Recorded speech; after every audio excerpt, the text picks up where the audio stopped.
So Joe, congratulations, the series wins. Just sum up your thoughts after that game. Yeah, I thought it was a very good performance. I think throughout the series we've got better, we've grown, we've adapted to the conditions, we've learned all the lessons throughout and taken them into the next game, and I think that's a really good sign for the group. So a lot of confidence that we can gain off the back of this. We've had it tough of late away from home in this format.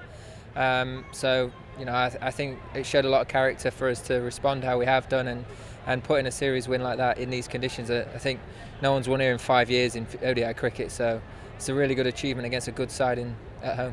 Just how much belief would that give this young group of players going forward in this format? Yeah, it should give a huge amount of confidence and belief, and with what's to come as well. I'm not involved, but the T20s that follow this here in these conditions and then on to the World Cup, it's a great start to the tour and what they have ahead of them, and hopefully they can take a lot of confidence and spirit from that into what's next. I remember we spoke on Saturday and you said it was a pretty dire wicket. What did you make of the playing surface today? I think the score suggests it's far better pitch today.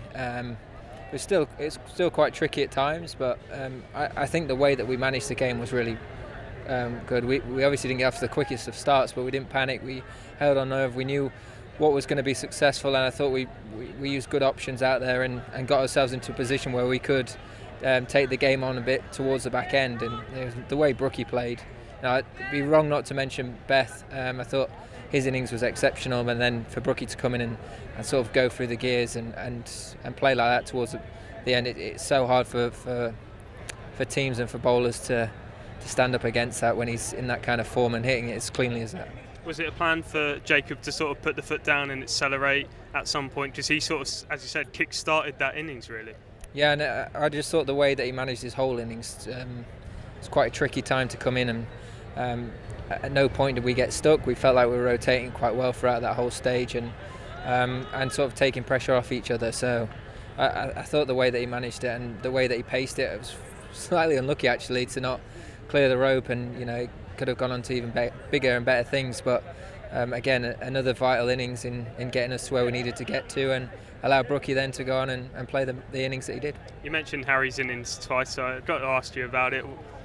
He came in when you were on 65 and ended up overtaking you, which shows how good a knock it was. It was incredible. Some of the striking was obscene, really, especially towards the back end. The options that he has and the ability and skill level that he has is remarkable, really. And I think for him, the more he can try and...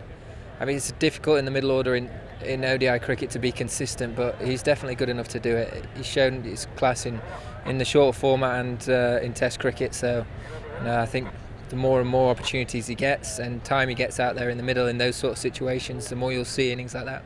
And how important was it for you guys before Harry to sort of lay that foundation, get through those tricky periods to allow Harry to do what he does best? Yeah, I think you're just trying to play what's in front of you and understand what's likely going to be a good score on that wicket. And it did feel a little bit tricky to start with, but it seemed to get, once you got the rhythm of it and the pace of it, you could score a bit more fluently. And I think the fact that we had big, strong partnerships was the reason why we could go on and make those big scores. I think it was always going to be difficult starting, so recognising that and maximising the starts that we got was a big part of getting to that total. And I remember Harry saying last week that he needs to regain the trust back from your sides, but there's no better way to do it through actions rather than words. And I think he's clearly done that, hasn't he?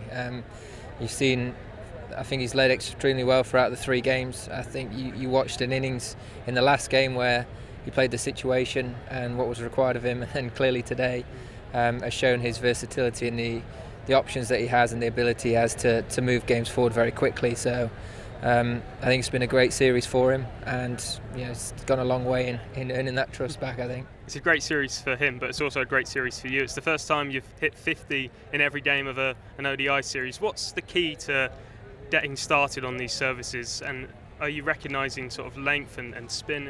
What's the key to being successful? I think just having a clear understanding of how you want to score and how you're going to play on a wicket like that. And I've got a lot of experience to call upon now, but it's used in that. And to be honest, a lot of today and this tour is all stuff that Graham Thorpe embedded in me a long time ago.